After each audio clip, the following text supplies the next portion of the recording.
大家好，又到讀你聽嘅時間。今日繼續讀 William Golding 嘅 Lord of the Flies， 讀到 Chapter 4嘅啦。呢一節咧就叫做 Painted Faces and Long Hair。上一節咧就發展到兩大主角 Ralph 同埋 Jack 就係打獵派，要打野豬，為咗食肉。Ralph 咧就係要建立一個有瓦遮頭嘅地方啦，唔係有瓦啦，即係放容身之所啦嚇，比較防守性啲，個攻擊性啲啦。咁啊，上次漏提咗 Simon 出現咗呢個人物啦，咁佢就原本係偏向 Ralph 嘅，但係佢又唔係完全跟住 Ralph 嘅節奏走嘅，佢又自己會走咗去，佢會直接去幫下啲小朋友啦，啲年紀細啲，同埋去自己去感受下大自然，説明咗佢有佢自己嘅獨立思考嘅嚇。咁但係究竟佢具體又會點做呢？用呢個故事繼續發展去揭開啦。The first rhythm that they became used to was the slow swing from dawn to quick dusk. They accepted the pleasures of morning, the bright sun, the Welming sea and sweet air, as a time when play was good and life was full, that hope was not necessary and therefore forgotten. Toward noon, as the floods of light fell more nearly to the perpendicular, the stark colours of the morning were smoothed in pearl and opalescence, and the heat, as though the impending sun's height gave it momentum, became a blow that they ducked, running to the shade and lying there, perhaps even sleeping. Strange things happened at midday. The glittering sea rose up, moved apart in planes of blatant impossibility. The coral reef and a few stunned palms that clung to the more elevated parts would float up into the sky, would quiver, be plucked apart, run like raindrops on a wire, or be repeated as in an odd succession of mirrors. Sometimes land loomed where there was no land and flicked out like a bubble as the children watched. Peggy discounted all this learnedly as a mirage, and since no boy could reach even the reef over the stretch of water where the snapping sharks waited, they grew accustomed to these mysteries and ignored them, just as they ignored the miraculous throbbing stars. At midday, the illusions merged into the sky, and there the sun gazed down like an angry eye. Then, at the end of the afternoon, the mirage subsided, and the horizon became level and blue and clipped as the sun declined. That was another time of comparative coolness, but menaced by the coming of the dark. When the sun sank, darkness dropped on the island like an extinguisher, and soon the shelters were full of restlessness under the remote stars. Nevertheless, the Northern European tradition of work, play, and food right through the day made it possible for them to adjust themselves wholly to this new rhythm. The Littlands, Percival, had early crawled into a shelter and stayed there for 2 days, talking, singing, and crying, till they thought him batty and were faintly amused. Ever since then, he had been peaked, red-eyed, and miserable, a Littleton who played little and cried often. The smaller boys were known now by the generic title of Littlands. The decrease in size from Ralph down was gradual, and though there was a dubious region inhabited by Simon and Robert and Morris, nevertheless no one had any difficulty in recognizing Biggins at one end and Littlands at the other. The undoubted Littlands, those aged about 6, led a quite distinct and at the same time intense life of their own. They ate most of the day, picking fruit where they could reach it and not particular about ripeness and quality. They were used now to stomach aches and a sort of chronic diarrhea. They suffered untold terrors in the dark and huddled together for comfort. Apart from food and sleep, they found time for play, aimless and trivial, in the white sand by the bright water. They cried for their mothers, much less often than might have been expected. They were very brown and filthily dirty. They obeyed the summons of the conch, partly because Ralph blew it, and he was big enough to be a link with the adult world of authority, and partly because they enjoyed the entertainment of the assemblies. But otherwise they seldom bothered with the Biggins, and their passionately emotional and corporate life was their own. They had built castles in the sand at the bar of the little river. These castles were about 1 foot high and were decorated with shells, withered flowers, and interesting stones. Round the castles was a complex of marks, tracks, walls, railway lines, that were of significance only if inspected with the eye at beach level, played here, if not happily at least with absorbed attention, and often as many as 3 of them would play the same game together. 3 were playing here now. Henry was the biggest of them. He was also a distant relative of that other boy whose mulberry-marked face had not been seen since the evening of the Great Fire. But he was not old enough to understand this, and if he had been told that the other boy had gone home in an aircraft, he would have accepted the statement without fuss or disbelief. Henry was a bit of a leader this afternoon, because the other 2, Percival and Johnny, the smallest boys on the island. Percival was mouse-colored and had not been very attractive even to his mother. Johnny was well-built, with fair hair and a natural belligerence. Just now he was being obedient because he was interested, and the 3 children, kneeling in the sand, were at peace. Roger and Morris came out of the forest. They were relieved from duty at the fire and had come down for a swim. Roger led the way straight through the castles, kicking them over, burying the flowers, scattering the chosen stones. Morris followed, laughing, and added to the destruction. The 3 little ones paused in their game and looked up. As it happened, the particular marks in which they were interested had not been touched, so they made no protest. Only Percival began to whimper with an eyeful of sand when Morris hurried away. In his other life, Morris had received chastisement for filling a younger eye with sand. Now, though there was no parent to let fall a heavy hand, Morris still felt the unease of wrongdoing. At the back of his mind formed the uncertain outlines of an excuse. He muttered something about a swim and broke into a trot. Roger remained, watching the little ones.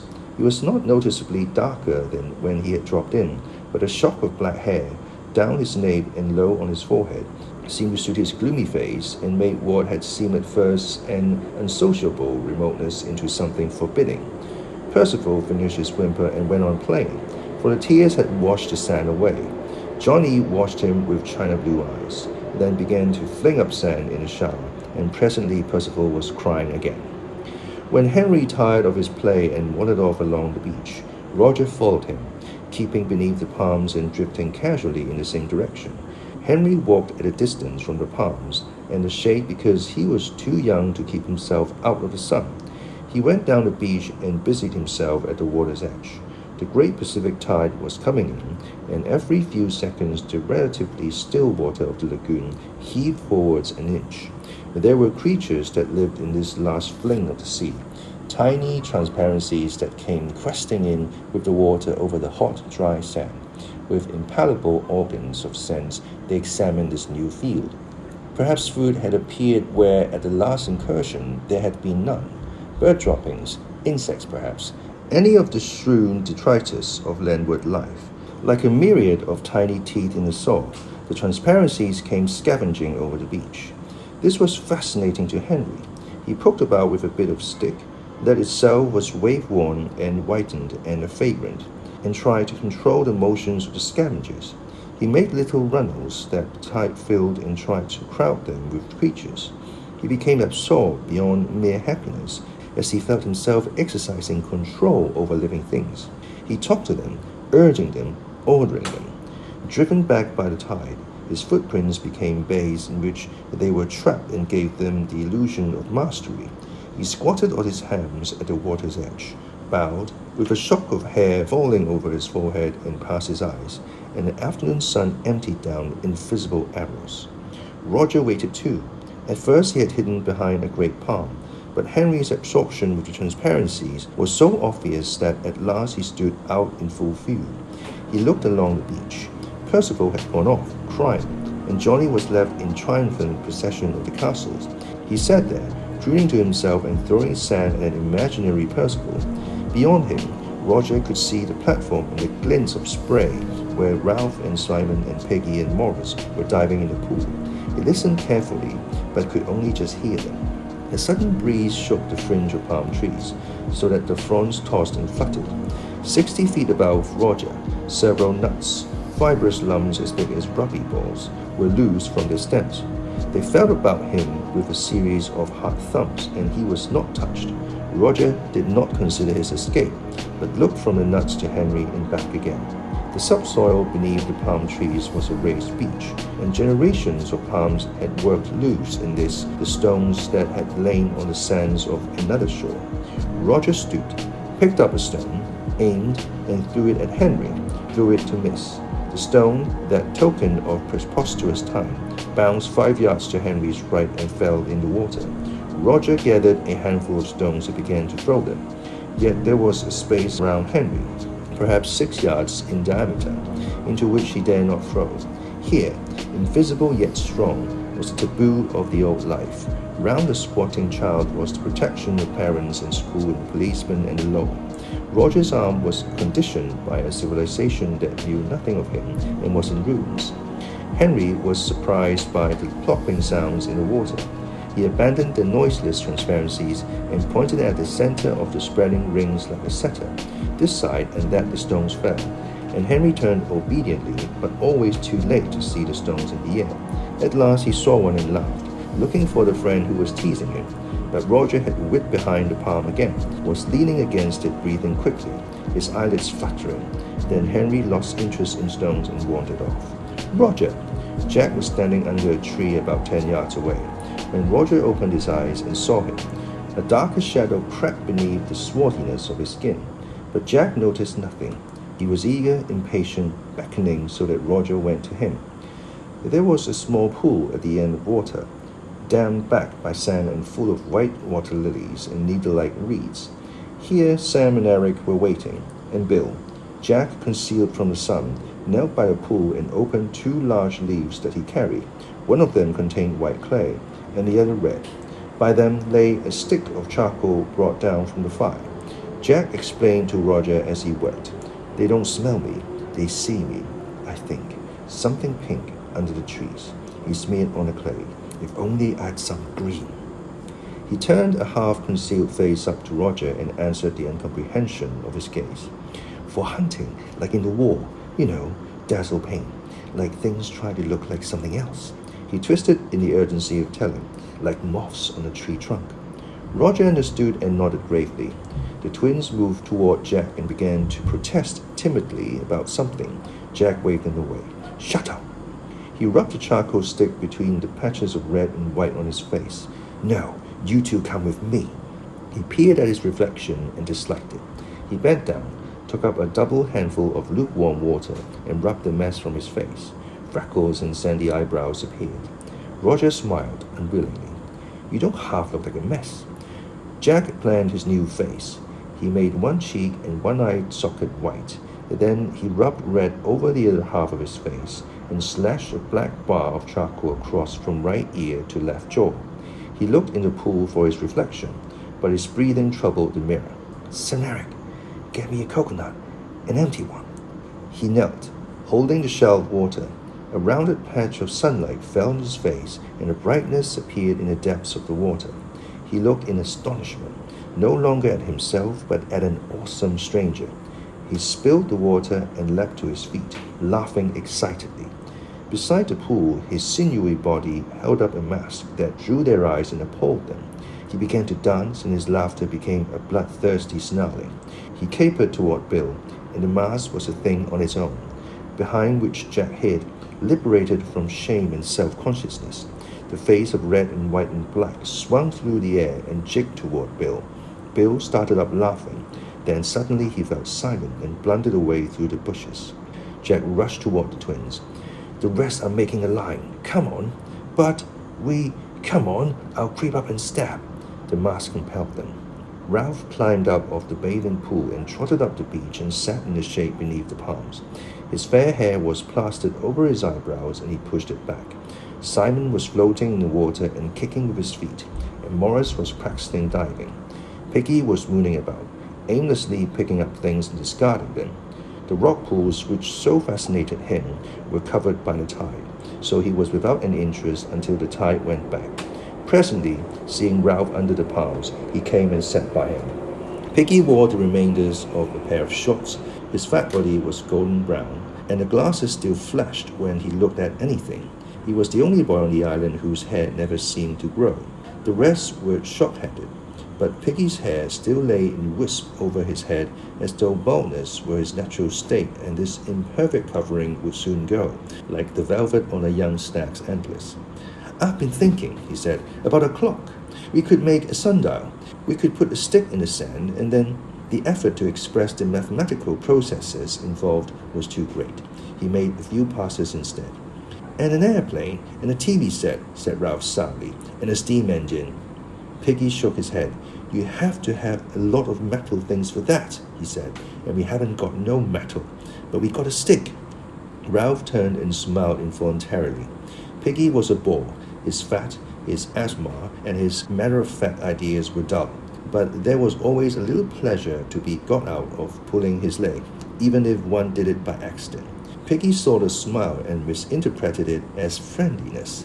There had grown up tacitly among the Biggins the opinion that Piggy was an outsider, not only by accent, which did not matter, but by fat and asthma and specs and a certain disinclination for manual labor. Now, finding that something he had said made Ralph smile, he rejoiced and pressed his advantage. "We got a lot of sticks. We could have a sundial each. Then we should know what the time was. A fat lot of good that would be. You said you wanted things done, so as we could be rescued." "Oh, shut up." He leapt to his feet and trotted back to the pool, just as Morris did a rather poor dive. Ralph was glad of a chance to change the subject. He shouted as Morris came to the surface, "Belly flop, belly flop." Morris flashed a smile at Ralph, who slid easily into the water. Of all the boys, he was the most at home here.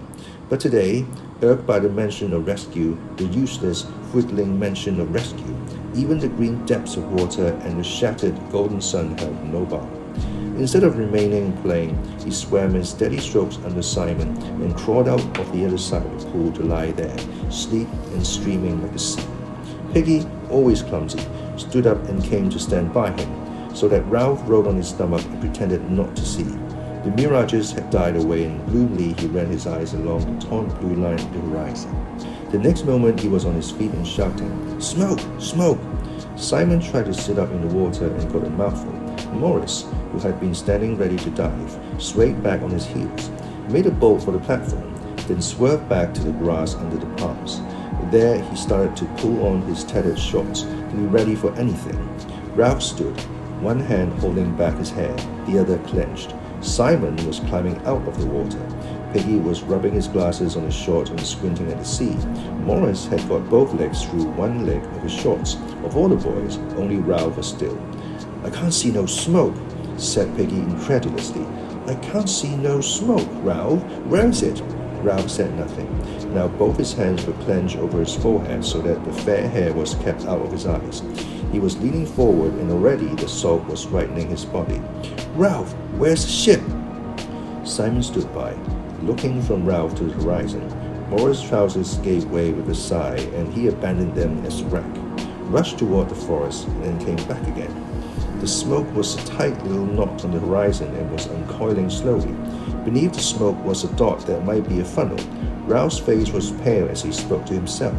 "They'll see our smoke." Piggy was looking in the right direction now. "He don't look much." He turned round and peered up at the mountain. Ralph continued to watch the ship, ravenously. Color was coming back into his face. Simon stood by him, silent. "I know I can't see very much," said Piggy, "but have we got any smoke?" Ralph moved impatiently, still watching the ship. "The smoke on the mountain." Morris came running and stared out to sea. Both Simon and Piggy were looking up at the mountain. Piggy screwed up his face, but Simon cried out as though he had hurt himself. "Ralph! Ralph!" The quality of his speech twisted Ralph on the sand. "You tell me," said Piggy anxiously. "Is there a signal?" Ralph looked back at the dispersing smoke in the horizon, then up at the mountain. "Ralph, please, is there a signal?" Simon put up his hand timidly to touch Ralph, but Ralph started to run, splashing through the shallow end of the bathing pool, across the hot white sand and under the palms. A moment later, he was battling with the complex undergrowth that was already engulfing the scar. Simon ran after him, then Morris. Piggy shouted, "Ralph, please, Ralph!" Then he too started to run, stumbling over Morris's discarded shorts before he was across the terrace.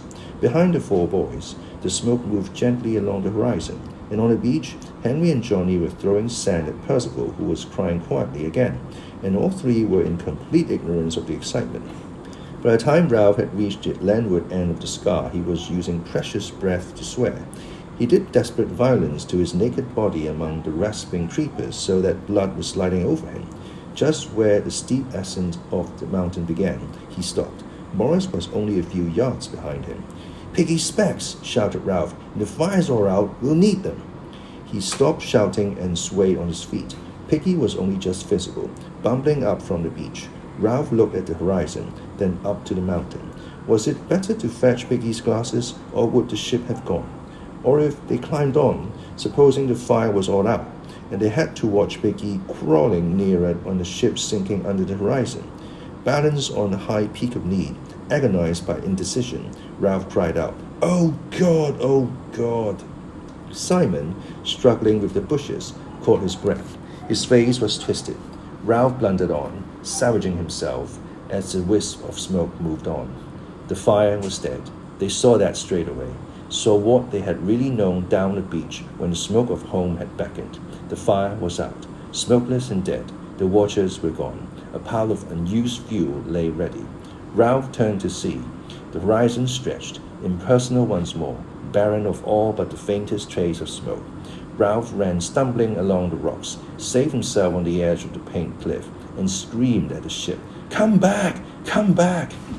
He ran backwards and forwards along the cliff, his face always to the sea, and his voice rose insanely. "Come back! Come back!" Simon and Morris arrived. Ralph looked at them with unwinking eyes. Simon turned away, smearing the water from his cheeks. Ralph reached inside himself for the worst word he knew. "They let the bloody fire go out!" He looked down the unfriendly side of the mountain. Piggy arrived, out of breath and whimpering like a little one. Ralph clenched his fist and went very red. The intentness of his gaze, the bitterness of his voice, pointed for him. "There they are!" A procession had appeared, far down among the pink stones that lay near the water's edge. Some of the boys wore black caps, but otherwise they were almost naked. They lifted sticks in the air together whenever they came to an easy patch. They were chanting, something to do with the bundle that the errant twins carried so carefully. Ralph picked out Jack easily, even at that distance, tall, red-haired, and inevitably leading the procession. Simon looked now from Ralph to Jack, as he had looked from Ralph to the horizon, and what he saw seemed to make him afraid. Ralph said nothing more, but waited while the procession came nearer. The chant was audible, but at that distance still wordless. Behind Jack walked the twins, carrying a great stake on their shoulders. The gutted carcass of a pig swung from the stake, swinging heavily as the twins toiled over the uneven ground. The pig's head hung down with gaping neck and seemed to search for something on the ground. At last the words of the chant floated up to them, across the bowl of blackened wood and ashes. "Kill the pig! Cut her throat! Spill her blood!" Yet as the words became audible, the procession reached the steepest part of the mountain, and in a minute or two the chant had died away. Piggy sniffled, and Simon hushed him quickly as though he had spoken too loudly in church. Jack, his face smeared with clays, reached the top first and hailed Ralph excitedly with lifted spear. "Look, we've killed a pig! We stood up on them! We got in a circle!" Voices broke in from the hunters. "We got in a circle! We crept up! The pig squealed!" The twins stood with the pig swinging between them, dropping black gouts on the rock. They seemed to share one wide, ecstatic grin. Jack had too many things to tell Ralph at once. Instead, he danced a step or two, then remembered his dignity and stood still, grinning. He noticed blood on his hands and grimaced distastefully, looked for something on which to clean them, then wiped them on his shorts and laughed. Ralph spoke. "You let the fire go out." Jack checked, vaguely irritated by this irrelevance, but too happy to let it worry him. "We can light the fire again. You should have been with us, Ralph. We had a smashing time. The twins got knocked over. We hit the pig. I fell on top. I cut the pig's throat," said Jack proudly, and yet twitched as he said it. "Can I borrow yours, Ralph, to make a nick in the hilt?" The boys chattered and danced. The twins continued to grin. "There was lashing of blood," said Jack, laughing and shuddering. "You should have seen it. We'll go hunting every day." Ralph spoke again, hoarsely. He had not moved. "You let the fire go out." This repetition made Jack uneasy. He looked at the twins and then back at Ralph. "We had to have them in the hunt," he said, "or there wouldn't have been enough for the ring." He flushed. conscious of the fault. The fire's only been out an hour or two. We can light up again. He noticed Ralph's scarred nakedness and the somber silence of all four of them. He sought, charitable in his happiness, to include them in the thing that had happened. His mind was crowded with memories of the knowledge that had come to them when they closed in on the struggling pig, knowledge that they had outwitted the living thing, imposed their will upon it, taken away its life like a long satisfying drink. He spread his arms wide. You should have seen the blood! The hunters were more silent now, but at this they buzzed again. Ralph flung back his hair. One arm pointed at the empty horizon. His voice was loud and savage, and struck them into silence. There was a ship! Jack, faced at once with too many awful implications, ducked away from them. He laid a hand on the pig and drew his knife. Ralph brought his arm down, fist clenched, and his voice shook. There was a ship out there. You said you keep the fire going and you let it out. He took a step toward Jack, who turned and faced him. They might have seen us. We might have gone home. This was too bitter for Peggy, who forgot his timidity in the agony of his loss. He began to cry out shrilly. You and your blood, Jack married you. You and your hunting. We might have gone home. Ralph pushed Peggy to one side. I was chief, and you were going to do what I said. You talk, but you can't even build huts. Then you go off hunting and let out the fire. He turned away, silent for a moment. Then his voice came again on the peak of feeling. There was a ship! One of the smaller hunters began to wail. The dismal truth was filtering through to everybody. Jack went very red as he hacked and pulled at the pig. The job was too much. We needed everyone. Ralph turned. You could have had everyone when the shelters were finished, but you had to hunt. We needed meat. Jack stood up as he said this, the bloody knife in his hand. The two boys faced each other. There was the brilliant world of hunting, tactics, fierce exhilaration, skill, and there was the world of longing and baffled common sense. Jack transferred the knife to his left hand and smudged blood over his forehead as he pushed down the plastered hair. Peggy began again. You didn't ought to have let the fire out. You said you'd keep the smoke going. This from Peggy and the wails of agreement from some of the hunters drove Jack to violence. The bolting look came into his blue eyes. He took a step, enabled at last to hit someone, stuck his fist into Peggy's stomach. Peggy sat down with a grunt. Jack stood over him. His voice was vicious with humiliation. You would, wouldn't you, fatty? Ralph made a step forward and Jack smacked Peggy's head. Peggy's glasses flew off and tinkled on the rocks. Peggy cried out in terror. My specs! He went crouching and feeling over the rocks about Simon, who got there first, found them for him. Passion speed about Simon on the mountain top with awful wings. One side's broken. Peggy grabbed and put on the glasses. He looked malevolently at Jack. I got to have them specs. Now I only got one eye. Just you wait. Jack made a move toward Peggy, who scrambled away till a great rock lay between them. He thrust his head over the top and glared at Jack through his one flashing glass. Now I only got one eye. Just you wait. Jack mimicked the whine and scrambled. Just you wait, yeah? Peggy and the parody were so funny that the hunters began to laugh. Jack felt encouraged. He went on scrambling and the laughter rose to a gale of hysteria.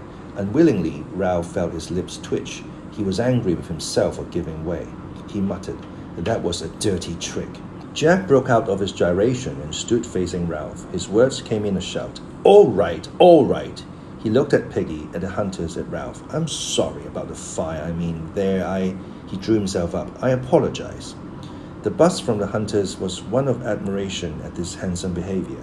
Clearly, they were of the opinion that Jack had done the decent thing and put himself in the right by his generous apology and Ralph obscurely in the wrong. They waited for an appropriately decent answer. Yet Ralph's throat refused to pass one. He resented, as an addition to Jack's misbehavior, this verbal trick. The fire was dead, the ship was gone. Could they not see? Anger instead of decency passed his throat. That was a dirty trick. They were silent on the mountaintop while the opaque look appeared in Jack's eyes and passed away. Ralph's final word was an ingracious mutter. All right, light the fire. With some positive action before them, a little of the tension died.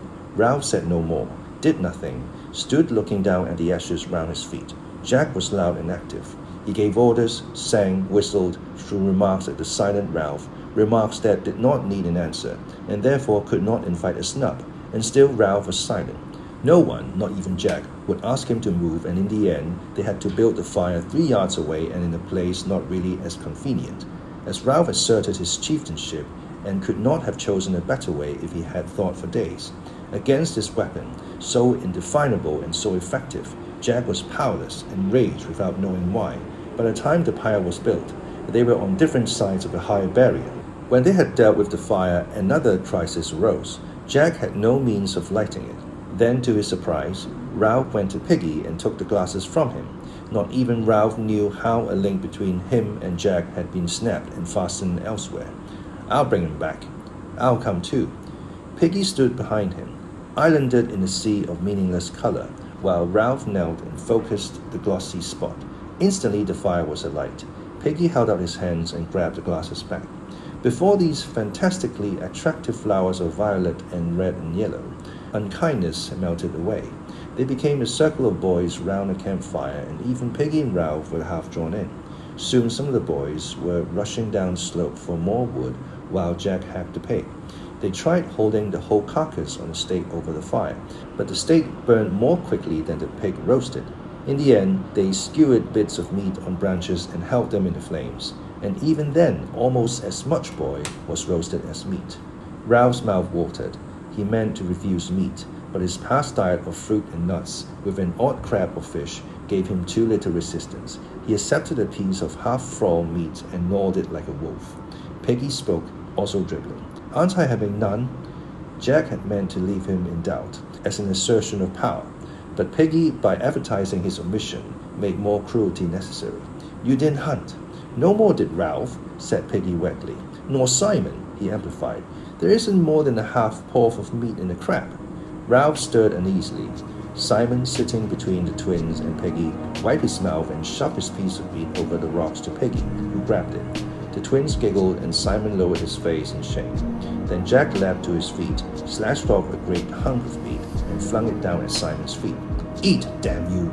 He glared at Simon. Take it! He spun on his heel, center of a bewildered circle of boys. I got your meat! Numberless and inexpressible frustrations combined to make his rage elemental and awe-inspiring. I painted my face! I stole up! Now you eat, all of you! And I... Slowly the silence on the mountaintop deepened till the click of the fire and the soft hiss of roasting meat could be heard clearly. Jack looked round for understanding but found only respect.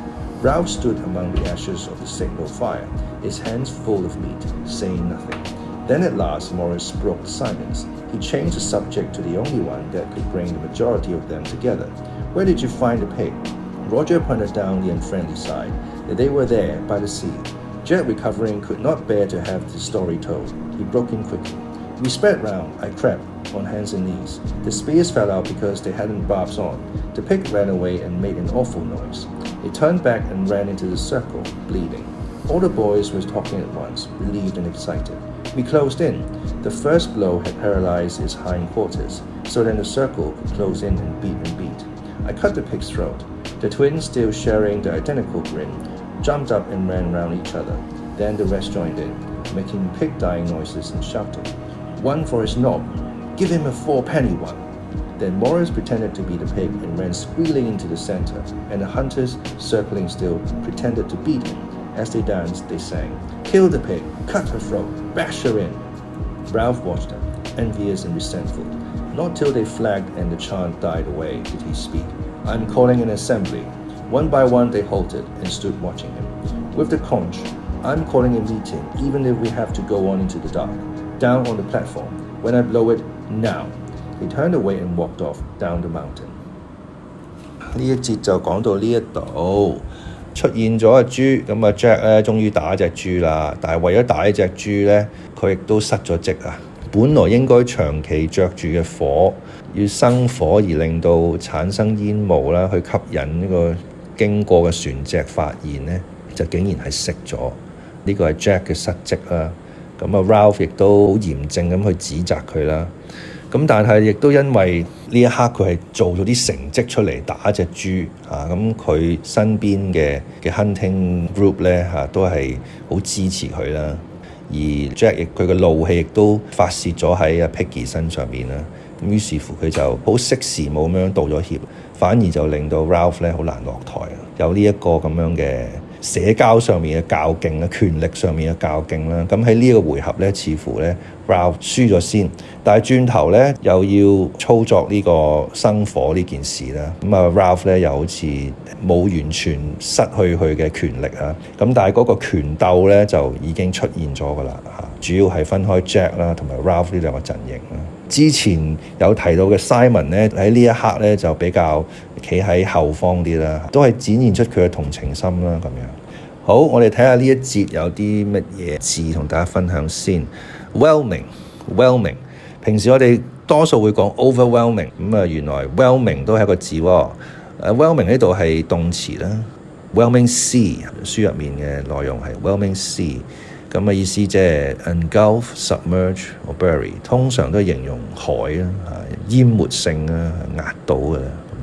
Opalescence，Opal 啦就係一種礦石啦，只要喺澳洲先有嘅。Opalescence 呢度就係形容一啲乳光，即係類似喺 Opal 發出嚟嘅光輝啦。名詞 showing many small points of shifting colour against a pale or dark ground。Detritus 呢個字比較少見啊。名詞意思即係 waste or debris of any kind, gravel, sand, silt, or other material produced by erosion, organic matter produced by the decomposition of organisms。沉積物啦，又係佢啲好微細嘅沙石啦，你又可以話佢係一啲分解咗嘅雜質啊，啲物質啊，即係基本上你喺沙灘度會見到嘅一啲小生物會走去食嘅嘢啦咁樣。好，咁啊，其實仲有好多字嘅，不過喺呢度就唔同大家全部講晒啦。我哋下一節再同大家見面啦，拜拜。